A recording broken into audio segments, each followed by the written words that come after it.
हमारे प्रभु के पावन चरित्रों को बहुत संभाल के बोला जाए, बहुत संभाल के अनुकरण किया जाए, नहीं तो देख लेना परिणाम में पतन हो जाएगा, नाश शब्द तुम्हारे जीवन में जुड़ जाएगा। ये उपहास का विषय नहीं है भगवान श्री राम कृष्ण का पावन चरित्र, ये मनोरंजन का विषय नहीं है कि तुम जैसा चाहो वैसा बोल लो, नहीं, ऐसा नहीं, ये नहीं है। ये धन कमाने का विषय नहीं है, ये परम धन कमाने का विषय है, परमानंद प्राप्ति का विषय है।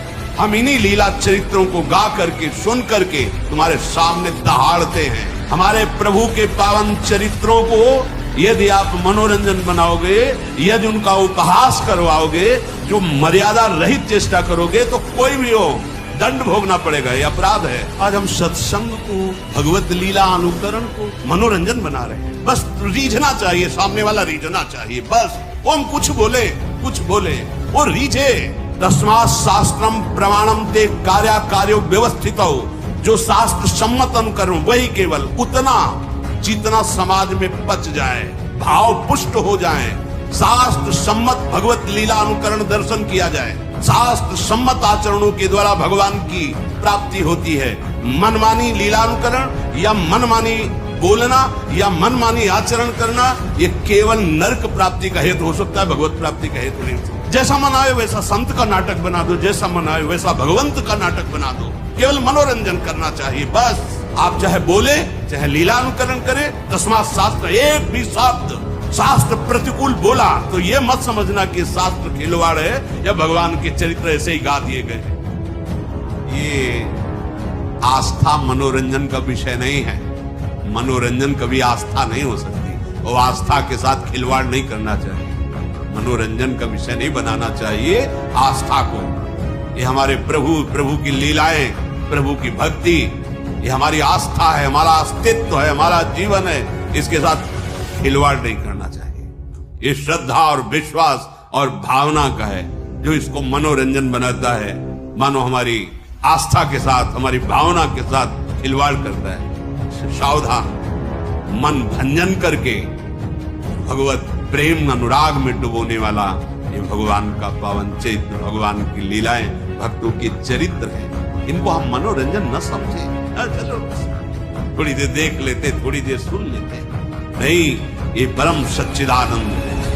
इसलिए हम लोग अपनी आस्था के साथ खिलवाड़ करते हैं, जो मन आता है वो नाटक बनाते, जो मन आता है वो नाटक देख लेते, जो मन आता है, ऐसे नहीं है। ये हमारी आस्था का विषय है, ये हमारे अस्तित्व का विषय है, ये हमारे जीवन का विषय है, इसके साथ खिलवाड़ नहीं होना चाहिए। देखो हमारे प्रभु जैसा ना तो कोई था, ना है, ना होगा। ये अनादि अनंत महामहिम भक्तजन कुछ उनकी लीलाओं का अनुकरण करके तन्मय होते हैं। उसकी भी लीला की एक मर्यादा है। जिस समय हमारे ठाकुर मुकुट धारण करते हैं, महारानी जी की चंद्रिका, तो स्वयं रासाचार्य जी को देखा साष्टांग दंडवत और आरती करके, जय जय, मुकुट विराजमान, चंद्रिका विराजमान।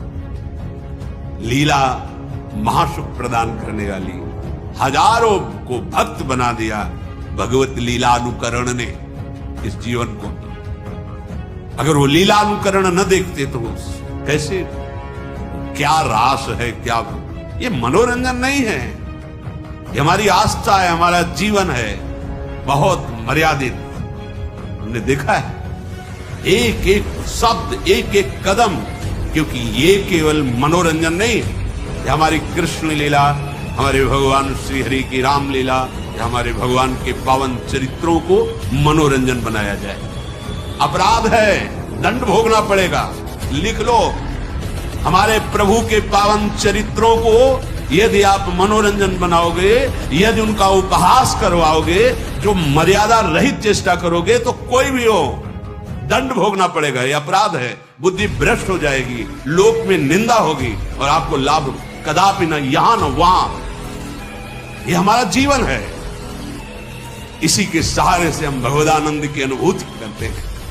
देखो गोपीजनों ने लीला अनुकरण किया भगवान, हमारे परम पूजनी ब्रजवासी जन भगवान की लीला का अनुकरण किया। लीला अनुकरण भगवत प्राप्ति का एक सुदृढ़ भाव प्रकट करता है।